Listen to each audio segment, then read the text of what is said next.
Hi hello नमस्कार. मी प्राप्ती परत एकदा प्राप्तीज लाईफस्टाईल या चॅनलवरती तुम्हा सर्वांचं मनापासून स्वागत करत आहे. तर आता मला जायचं आहे पोरींना क्लासला सोडवायला आणि मग त्यानंतर मी एका ठिकाणीही जाणार आहे. तर तिथलंही थोडंसं बघू घेतलं तर घेईल मी शूट. एक ओळखीची काकू आहेत, तर त्यांनी मला गौरी दिवशीच बोलवलं होतं हळदी कुंकासाठी, पण मला त्या दिवशी काही जाणंच झालं नाही कारण मी जावेच्या इकडं गेले. तर मला तिथूनच यायला खूप उशीर झालेला, त्यामुळं मी काही त्यांच्याकडे जाऊ शकले नाही. आणखीन 2-3 जागी पण बोलवलेलं, पण त्या दिवशी मला झालंच नाही कुठंच जाणं. मग त्या काकूंनी परत एकदा त्यांचं डेकोरेशन दरवर्षी इतकं छान करतात ना, ते गणपतीचंही आणि गौरीचंही. तर त्यामुळं मग त्यांनी स्टेटसला ठेवलेलं ते नाही का डेकोरेशन केलेलं. मी म्हणलं की त्यांना किती छान वाटते. तर त्यांनी परत एकदा म्हणलं की अजून आहे तर ये तू हळदी कुंकासाठी. त्यामुळं मग मी आज तिकडंही जाणार आहे आणि त्यांचं जे डेकोरेशन आहे केलेलं तर तेही तुम्हाला दाखवेल. म्हणजे थोडासा व्हिडिओ घेतले तर बघूयात. चला मग अगोदर मी आता मुलींना क्लासला सोडून येते, कारण आता वाजलेले आहेत 6:30. तर सगळ्यात अगोदर मी त्यांना क्लासला सोडते आणि त्यानंतरच मग तिकडनं डायरेक्ट त्या काकूंकडे जाऊन मग घरी येते. तर माझे व्हिडिओ थोडेसे जरी आवडत असतील तर please subscribe, like, share, comment करायला अजिबात विसरू नका, कारण तुमच्या सपोर्टशिवाय ते काही शक्य नाही. तर चला मग भेटूया. तर इथं मी मुलींना सोडण्यासाठी चाललेली आहे आणि मला तिकडून त्या काकूंच्या घरीही जायचे आणि येतेत कांदेही संपले तर तेही घेऊन येईल येतानाच. त्यामुळं मग आता निघालेली आहे. सध्या लिफ्ट बंद असल्यामुळे इतका त्रास होतो आहे ना, खालीवरी करायचं प्रत्येक वेळेला नाही का, खालीवरी करायचं पायऱ्यांनी होत आहे. तर इथं पायऱ्याच उतरत असताना पण पोरींचं दोघींचं तू पुढे मी पुढे, तू पुढे मी पुढे असं चाललेलं होतं. त्यांचं काय ना काय सतत चाललंच असतं. इथंही बघू शकता पळापळी चालूच आहे दोघींची. ही बघा लहानी मस्तीखोर. तर लेकरांचं जसे जसे मोठे होतील ना तसे तसे इतके भांडण करायला लागतात ना, काय विचारायलाच नको. यांचं तर आता 1 मिनिटही जमत नाही. प्रत्येक गोष्टीला काय ना काय कुरकुर, तुझं माझं जमना, तुझ्याशिवाय काय करमना असं झालं आहे त्या दोघींचं. तर आता बहीण म्हणजे नाही का, लेकरं म्हणले की आता असं त्यांचं चालूच असणार आहे. तर तिथं मी पोरींना क्लासमध्ये सोडले आणि लगेच इकडं काकूंच्या इकडं आलेले आहे. तर बघू शकता इथं. त्याच्यानंतर मी आता लिफ्टमध्ये जाते, कारण त्यांचं 7व्या मजल्यावरती आहे फ्लॅट. तर तिथनं आलेली आहे मी घरी. तर बघू शकता इथं त्यांनी किती मस्त असं डेकोरेशन केलं आहे. वारीची थीम ठेवली होती त्यांनी, इतकं मस्त. आणि सगळं त्यांनी घरी केलं स्वतःच्या हातांनी, त्यांनी एकटीने केलं आहे हे पूर्ण सगळं. म्हणजे टोटल ड्रेसपासनं गळ्यातलं माळ ना माळ घातली होती त्यांनी, तुळशीची माळ, परत मंगळसूत्र, साड्या वगैरे असं एक ना एक गोष्ट असं डिटेलमध्ये त्यांनी व्यवस्थित असं एकदम छान केलं होतं ना.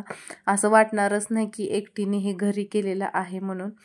आणि त्यांना सून आहे, खरं तर सून आलेली त्यांना, तरी त्या इतकं करतात असं नाही की हे नाही. त्यांना एक सून आहे तर तरी त्यांना एवढी आवड आहे असं नाही का काय काय करायची. गेल्या वर्षी पण त्यांनी खूप छान केलेलं आणि ह्या वर्षी पण बघू शकता एकदम मस्त केलेलं. तर तिकडून मी लगेच पोरींना वगैरे घेतलं आणि डायरेक्ट घरी आले. आणि आल्यानंतर अगोदर पोरींना खाण्यासाठी केलं. म्हणजे मी आज फक्त शेवयाचा भातच केलेला. तर त्यासाठी मी इथं कांदा, कढीपत्ता, हिरवी मिरची आणि थोडीशी कोथिंबीर आणि शेंगदाणे घेतलेत. आणि हे जे शेवया आहे त्याला थोडंसं असं बारीक करून घ्यायचं, जास्तही करायचं नाही, थोडंसं करायचं. तिकडं कढई गरम झालेली आहे, तर त्यामध्ये जे बारीक केलेल्या शेवया आहेत ते मी आता टाकून घेणार आहे आणि व्यवस्थित असं भाजून घ्यायचे आहेत. कारण मग ते चिटकत नाहीत. नाही जर भाजता तसंच केलं ना तर ते खूप चिकट असं होतं, ते काही खाऊ वाटतच नाही. तर इथं झालेले आहेत थोडेसे असं एक दोन लालसर झाले ना शेवया की मग समजायचं भाजलेत, तेवढे बस होता. तर इथं भाजून झालेले आहेत शेवया. तर इथं मी कढईमध्ये तेल टाकले थोडंसं, 2-3 चमचे. आणि त्यानंतर इथं मी मोहरी टाकली. मोहरी थोडीशी तडतडली की मग नंतर जिरेही टाकलेत आणि जिरे ही थोडीशी तडतडली की मग शेंगदाणे टाकणार आहे. कारण हे मी शेंगदाणे कच्चेच घेतलेले आहेत. जर भाजून घेतलेले असतील तर मी तेल टाकत नाही, कांदा वगैरे टाकल्यानंतर मग टाकते. पण आता हे शेंगदाणे कच्चेच होते त्यामुळं मग जिरे मोहरी टाकलं की कधी पण कच्चे शेंगदाणे जेव्हा पोह्यात वगैरे कशात पण टाकतो ना, असंच करायचं. अगोदर तेलात टाकायचं, मग थोडेसे तळले ना त्याच्यानंतर मग बाकीचं टाकायचं. मग त्यानंतर मी थोडेसे शेंगदाणे तळल्यानंतर हिरवी मिरची टाकली, कढीपत्ता आणि कांदा टाकला आणि थोडंसं परतून घेतलं 1-2 मिनिट. जास्तही लाल होऊ द्यायचं नाही. थोडासा तळला कांदा की मग लगेच त्यामध्ये हळद टाकायची आणि हळद टाकून परत एकदा व्यवस्थित असं मिक्स करायचं आणि त्यानंतर लगेच मी आता टाकणार आहे पाणी. तर आपल्याला कळतंच जितक्या शेवया घेतल्या तितकं पाणी टाकायचं बघून. तर इथं मी टाकलेलं आहे पाणी आणि त्यानंतर मीठ टाकलेलं आहे. तर मीठ बघूनच टाकायचं, कारण शेवयामध्ये पण मीठ असतं. जेव्हा बनवतो ना शेवया त्यावेळेसही टाकतात, त्यामुळं थोडंसं कमीच टाकायचं मीठ. आणि पाण्याला उकळी येऊ द्यायची आणि पाण्याला उकळी आल्यानंतर मी कोथिंबीर टाकलेली आणि त्यानंतर लगेच मग शेवयाही टाकून घेतलेत. आणि बघू शकता एकदा शेवया टाकल्यानंतर व्यवस्थित असं मिक्स करून घ्यायचं आहे.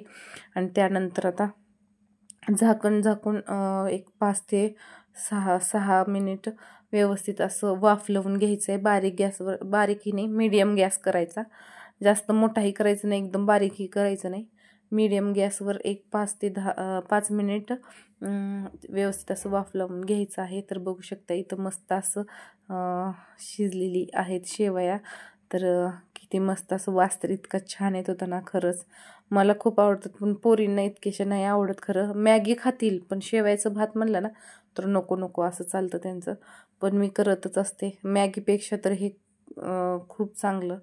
तर झालेलं आहे. याच्यानंतर आम्ही खाऊन वगैरे घेतलेलं आहे आणि खाऊन झालं, भांडे वगैरे सगळे घासून वगैरे झाले. तर त्यानंतर आता मी पोरींना, आज शनिवार होता आणि उद्या केस धुवायचे, त्यासाठी मी इथं तेल तयार करत होते. तर सगळ्यात अगोदर मी पॅराशूटचं जे तेल आहे ना, खोबरेल तेल, तर तेच घेतलेलं आहे एका पातेल्यामध्ये. आणि त्यामध्ये आता माझ्याकडे सध्या कढीपत्ता आणि मेथीच आहे, त्यामुळं मी हे 2च टाकून करते. आणि जास्त करून माझ्याकडं हेच असतं त्यामुळं मी हे 2च एवढंच टाकते. आणि कधीही तेल लावायचं असलं मला किंवा पोरींना तर मी असंच लावते. पण पोरींना कसं रोज मी नाही लावत खरं हे तेल. रोज लावायचं असलं की असंच लावते, कारण ते वास येतं म्हणतात त्या केसांचा स्कूलमध्ये. त्यामुळं शनिवारी त्यांना फक्त लावते. मला लावायचं असलं तर मी असंच लावते कधीही करून. तर हे 1-2 मिनिट तेलामध्ये असं व्यवस्थित असं कडवून घ्यायचं आहे. थोडंसं तेल गरम झालं ना त्यामध्ये मेथी आणि कढीपत्ता टाकले आणि हे 1-2 मिनिट कडवून घेतले. जास्तही काळं होऊ द्यायचं नाही. थोडंसं लालसर झालं की गॅस बंद करायचा. बघू शकता आता इथं थंडही झालेलं आहे तेल. मी जास्त काय कडवलेलं नाही. जास्त काळपट केलं की मग ते काय उपयोगच होणार नाही ना, त्यामुळं थोडंसंच करायचं. आणि एक आता मी घेतले थोडासा कापसाचा गोळा आणि त्याच्याने कापसानेच लावायचं खरं म्हणजे व्यवस्थित तेल लावलं म्हणजे नाही का केसांमध्ये लागलं जातं. नाहीतर मग असं कितीही लावलं तरी व्यवस्थित असं लागत नाही. म्हणून मी कधीही ना असं शनिवारी जेव्हा पोरींना व्यवस्थित बसून तेल लावत असते ना त्यावेळेस मी कापसानेच लावते. आणि रोज म्हणलं तर मग हातानेच लावावं लागतं, कारण सकाळी किती गडबड असते सगळ्यांनाच माहिती. स्कूलचं त्यांचं आवरायचं वगैरे असतं, मग त्यावेळेस काही होत नाही. म्हणून मी आठवड्यातून 1 दिवस त्यांना असं तेल लावतेच. अगोदर आता मोठ्या मुलीला लावून घेतलेलं होतं. तर त्याच्यानंतर आता लहान मुली, तिला खूप झोप आलेली होती, मग तिला पटकन लावून तिला झोपवलं, म्हणजे ती गेली झोपायला. आणि त्यानंतर आता लहान मुलीला लावते. तर सगळ्यात अगोदर केस व्यवस्थित असे विंचरून घ्यायचेत. आणि त्यानंतर असं भांग पाडून पाडून कंगव्याने नाही का, भांग पाडून पाडून असं व्यवस्थित सगळीकडं अगोदर तेल लावून घ्यायचं आहे. परत केसांनाही थोडंसं लावायचं आहे आणि त्यानंतर मग असं व्यवस्थित असं मसाज करायचा. आता हे मी फास्ट दाखवत आहे, पण मी करताना खूप स्लो हाताने एकदम छान असं करत होते, कारण लेकरांनाही असं रिलॅक्स मस्त वाटतं. त्यामुळं मग मी असं आता तेवढं मोठं स्लोमध्ये दाखवत बसायचं म्हणलं ना तर खूप अर्धा तास तोच फक्त व्हिडिओ झाला असं. त्यामुळं मग थोडंसं फास्ट घेतलं इथं मी. तर बघू शकता मी कसं करते, तसं त्या पद्धतीनं लेकरांना किंवा मोठ्यांनाही करायचं असेल ना तरी असं. तर खूप जणांना तर माहिती आहे, एवढं काय सांगायची गरजच नाही. तर इथं मी बघत होते, तिकडं काहीतरी होतं तर ते मी ठेवलं आणि त्यानंतर मग परत आणि बसले मी करायला.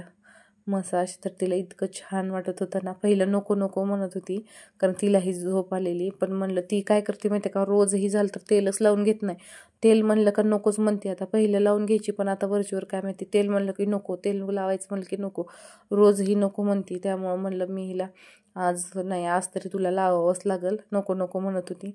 त्यामुळं मग तिला, पण नंतर जेव्हा मी लावायला बसले आणि मसाज केला ना, त्यावेळेस तिला इतकं छान वाटत होतं ना. म्हणत होती मम्मी आणि थोडा वेळ कर, अजून थोडा वेळ कर, असं चाललेलं. तर मीही जाऊ देत म्हणलं केलं, कारण तसंही तेल लावून घेतच नाही ती. म्हणलं आज तरी व्यवस्थित असं लावूयात भरपूर तेल. मग उद्या केस धुवायला, म्हणजे उद्या संडे आहे तर केस पण धुवायचे आहेत. त्यामुळं मग म्हणलं आज जरा जास्तही लावलं तरी चालतं. तर इथं तिचे केस वगैरे परत एकदा विंचरून घेतलेले आहेत मी. तर बघू शकता. चला तर मग आता मी व्हिडिओला इथंच एंड करते. तुम्हाला जर माझा व्हिडिओ थोडासाही आवडत असेल तर प्लीज लाईक, शेअर, कमेंट आणि सबस्क्राईब करायला अजिबात विसरू नका. चला तर मग भेटूया उद्याच्याच नवीन अशा एका व्लॉगमध्ये. तोपर्यंत बाय.